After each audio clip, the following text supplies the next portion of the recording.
During a brutal storm, 4 men hold on to their boat for dear life after 13 hours of being lost at sea. They keep repeating a chant about being strong, refusing to give up now. This all started a week ago in Florida. Nick works as a personal trainer at an important training camp, where he befriends NFL players Marquis and Corey. They exercise hard but also have lots of fun by teasing each other. One night, the guys have dinner together with their families. Nick's best friend Will arrives late with bad news: he just lost his job. To cheer him up, his friends invite him to their fishing trip next weekend. On Saturday morning, Will shows up too early and makes noise until Nick leaves the bed. Then he takes over the kitchen to make 40 sandwiches at record speed. Will and Nick leave together for Marquis' home and finally see the boat. It's supposed to hold 11 people, but the duo thinks it looks too small. Marquis' house is a bit of a mess because he's getting things ready to move. He admits he doesn't want to move to Oakland because there's no access to the ocean there, and he can't live without the waves because they feel like home. But he has no choice because of work. After Marquis says goodbye to his family, the group finally leaves. At the pier, they discuss the weather because they heard about an upcoming storm, but they agree they should be back before it reaches this area. They also put their phones in plastic bags to protect them from the water, although they won't have service at sea. Will is a little worried, but Marquis assures him that the boat has a radio. A few hours later, Nick's mother wakes up and watches the news, only to learn about the storm. She tries to call Nick to warn him, but he doesn't hear his phone because the guys are chatting and playing music while they fish. They fish for a while in the same spot before they move deeper into the sea to try a new area. After 4 hours at sea, Corey manages to catch a big fish while Will gets his line stuck on the boat. Nick feels seasick, but when he calms down, he finally understands why Marquis feels so zen at the ocean and gets philosophical. At that moment they start hearing thunder in the distance and notice the sky is getting dark, so they decide it's time to go home. Corey tries to pick the anchor, but it only moves for a few seconds before it gets stuck. The friends try pulling the rope together, but it's still not enough to make the anchor budge. As the thunder gets closer, they tie the rope to the boat and Marquis starts the engine, only for the boat to tilt under the weight of the anchor. Marquis keeps trying by using all the engine's power, and the boat tilts so much that water starts getting in. Yet the anchor still won't move. Suddenly a big wave hits the boat, causing all the guys to fall into the water. They desperately swim in the harsh current until they manage to resurface and discover that their boat has been overturned. Fighting against the waves, the group reaches the boat and works together to try to turn it over, but it won't budge. They try from a different angle to no avail. Will realizes that the anchor may be holding the boat down, so Marquis dives in to get the rope. While the others hold his clothes to keep him close, Marquis rubs the rope on the propeller until it breaks. Then they try to flip the boat again to no avail. After 5 hours, the guys are still holding on to the boat. Marquis remembers that there are life vests in the boat, but it's getting difficult to swim because of his wet clothes. He takes a few layers off while ignoring Nick, who thinks they should keep their clothes on for warmth. Marquis dives in and has to open the hatch to search for the vests. This allows water to enter the boat, and the weight begins bringing it down. The others panic, but thankfully Marquis closes the hatch before the boat sinks and resurfaces with one vest. Will dives next and comes out with the rest of the vests. Then Marquis goes back to bring the flares. Lastly Corey dives in to look for food, but he can't see anything and comes back empty-handed. At that moment the group sees a ship, so they start screaming and light up a flare. Sadly the ship doesn't see them and goes away. The guys try to keep up the mood by teasing each other about the situation. Then Nick dives in using the flare for light and finds the bag with the phones. He brings them to the surface and everyone tries to call 911, but they have no signal. Meanwhile Nick's wife is worried because he hasn't returned and calls his mother. They agree it's time they get some help. At the same time, a cop reaches the pier and finds the abandoned car with the empty boat trailer, so he alerts the Coast Guard. While waiting for news, the wives call each other to stay strong. Back to the group, they're pushed off the boat by the brutal waves. They stay afloat, thanks to the life vests, and swim back, helping each other to climb on the boat. Marquis is starting to feel very cold without his clothes, so Nick reminds him that they have each other and they're strong. At that moment it stops raining and the guys think the storm is finally over. However, a huge wave appears in front of them and throws them off the boat again. For a few minutes they can't see each other or hear anything because of the thunder. Eventually they find each other, but they can't see the boat.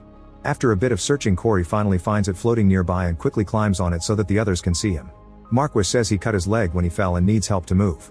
Suddenly another wave hits them and throws them underwater again. After some struggle, the guys manage to get back on the boat. By now they've been lost at sea for 10 hours.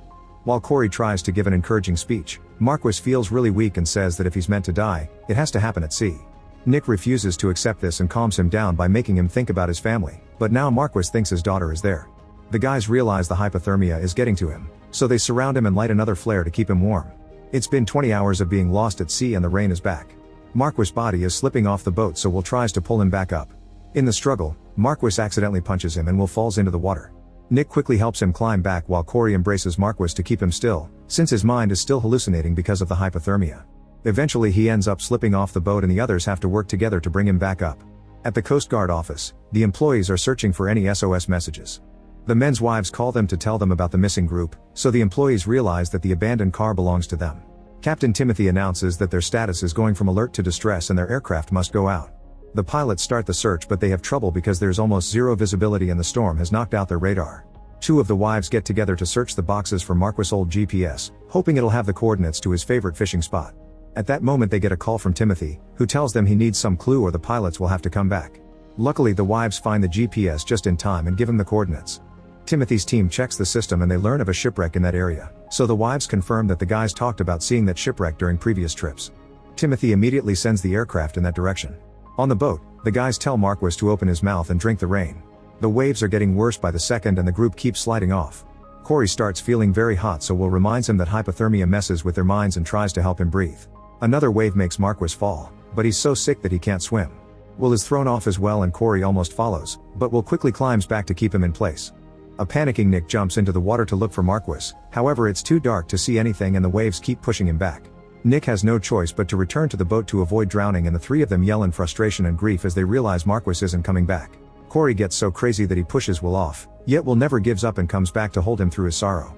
At that moment the Coast Guard aircraft fly above them, so Nick turns on the flashlight on his phone and the three of them start screaming.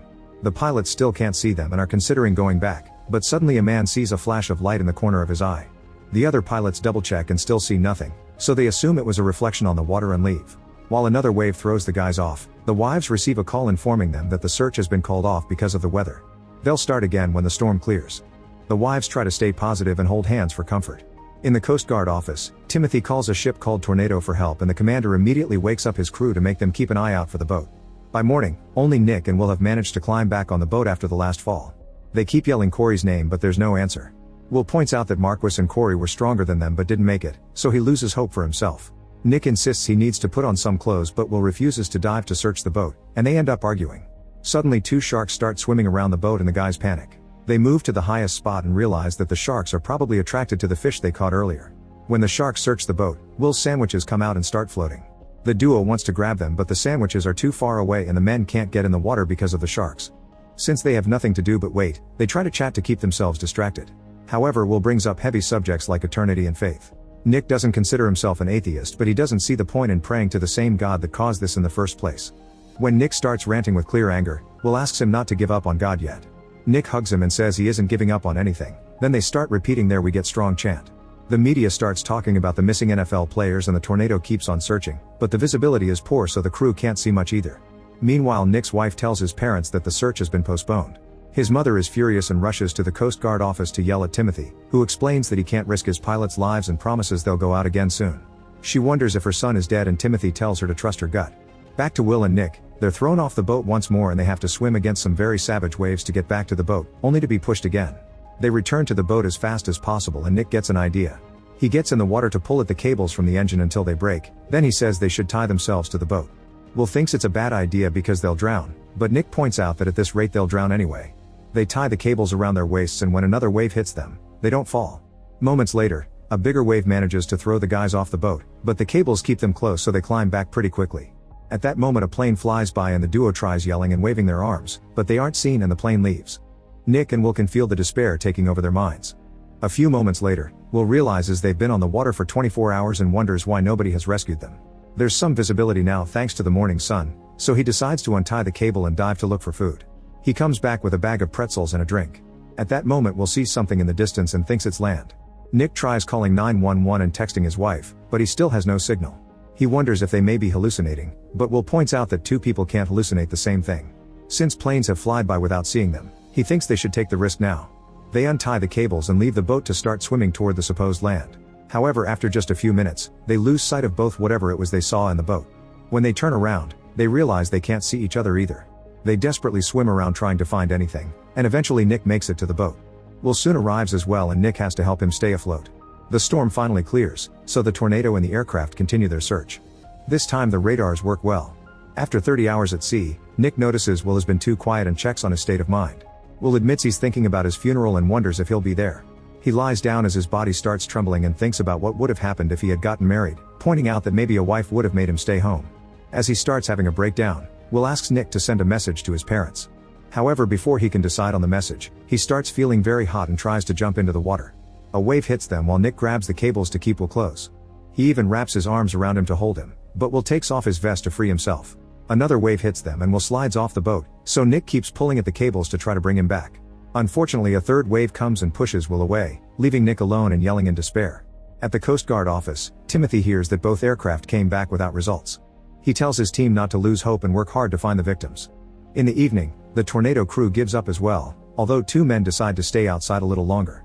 Nick's wife is losing hope and leaves a message on his voicemail, crying as she talks about their years together. Then she goes outside and lets Nick's mother comfort her. A few hours later, Nick hears a noise and sees the tornado in the distance, but they don't see him. He thinks about his wife and mother to avoid letting disappointment kill his mood. After 42 hours at sea, Nick keeps dreaming about his friends and their deaths. His last specks of hope finally die, so he unties the cables and lies down on the boat, waiting for the end to come.